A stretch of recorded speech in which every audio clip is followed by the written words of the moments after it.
با سلام خدمت دوستان عزیز، میخوایم در رابطه با این موضوع صحبت کنیم که زمانی که بیمار از مرکز درمانی ترخیص میشه، خانواده چه نقشی میتونه در همراهی با بیمار در حال بهبودی داشته باشه. ببین عزیزان، بیماری که تحت درمان بوده یه مقطع از زمان در یه محیطی بوده و یه سری راهکارها، برنامه‌ها و یه سری شرایط‌ها براش مهیا شده که بتونه این بیمار خودش رو جمع جور کنه و در مسیر بهبودی و تغییری که براش از طریق آموزش‌هایی که در مرکز درمانی برگزار شده و راهکارهایی که گرفته در جهت پیشبرد اهداف رو به جلو برای درمان و بهبودی خودش لحاظ کنه و این در این مسیر همراهی و همکاری خانواده میتونه نصف راهو برای بیمار یاری رسان باشه. به این دلیل که خانواده محترم دیگه از دست از مقایسه کردن، کنترل و محدود کردن و خواهش میکنم هویت از دست رفته فرد رو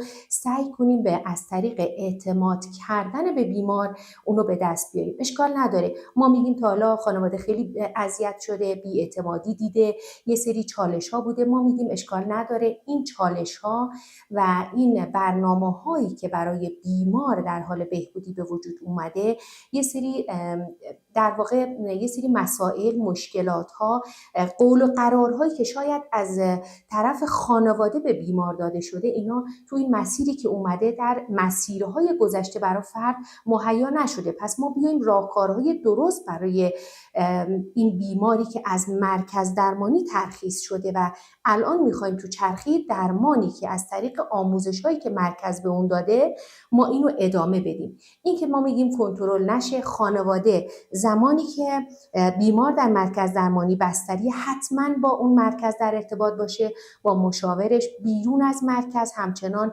خانواده این راهو ادامه بده. چه بیمار با مشاورش در ارتباط بود چه نبود، حتما خانواده با مشاور با مجموعه در ارتباط باشه. چرا؟ چون همین ارتباط خانواده با مجموعه مرکز درمانی میتونه یک کهن مثبت برای فرد در حال بهبودی باشه. ما میگیم همین ترسه میتونه یک قلاب برای درمان بیمار باشه. چرا که نه؟ ما میگیم تغییر باید مرحله به مرحله. خانواده متاسفانه نگاه خیلی کلی به درمان داره، در صورتی که اینجوری نیست. درمان باید مرحله به مرحله، تغییر باید مرحله به مرحله. ذهن نمیپذیره یه دفعه بخواد آدم با همه اون چه امکاناتی که در اختیار داشته همه رو از دست بده. ما میگیم ما و خانواده بیمار باید قدم به قدم و مرحله به مرحله با بیمار در حال بهبودی همراه و همقدم باشیم. چرا؟ چون این بیمار به حمایت عاطفی نیاز داره. تا حالا هویت از دست رفته داشته، الان ما میخوایم اون عزت نفس از دست رفته به این فرد در حال بهبودی برگرده. از چه طریقی؟ باید قبولش کنیم، بپذیریمش، رهاش کنیم، با عشق بیمار رو رها کنیم، ببینیم میخواد چه کار کنه. ولی اون با عشق رها کردن دلیل بر این نمیشه که ما بگیم نه کلاً بیمار تموم شد.